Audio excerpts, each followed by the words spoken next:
तो यह कहानी दोस्त भारत के एक छोटे से कस्बे में रमेश नाम का एक रिक्शा वाला रहता था। उसका जीवन संघर्ष से भरा हुआ था। धूप, बारिश और ठंडक में भी वह रोज रिक्शा चलाता था। आमदनी इतनी कम थी कि वो दिन का खर्चा भी चलाना मुश्किल था। रमेश का बेटा था, उसका नाम अजय था। वह पढ़ाई में बहुत तेज था, लेकिन गरीबी के कारण उसके सपने अधूरे थे। किताबें खरीदने तक के पैसे उसके पास नहीं होते थे।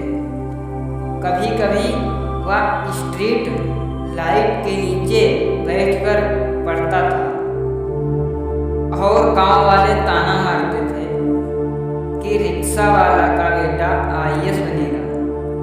लेकिन अजय ने इन बातों पर ध्यान नहीं दिया। अजय ने आईएएस की तैयारी शुरू कर दी। वह दिन रात पढ़ाई करना शुरू कर दी, लेकिन वह पहले अटेम्प्ट में असफल हो गया। निराश होकर बोला, पिताजी, शायद यह सपना मेरे लिए नहीं है। रमेश बोले, बेटा, जब मैं रिक्शा चलाते हुए गिर जाता हूँ तो बैठा नहीं रहता, फिर उठकर चलाता हूँ।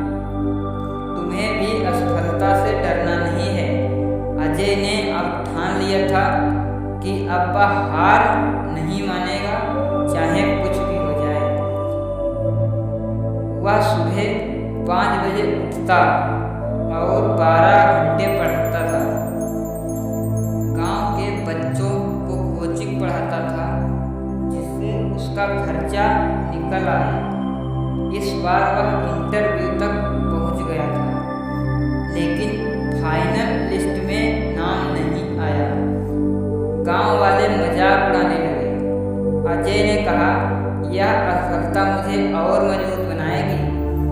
इस बार उसने पूरी मेहनत से तैयारी की और पिता ने और मेहनत से रिक्शा चलाकर खर्चा उठाया।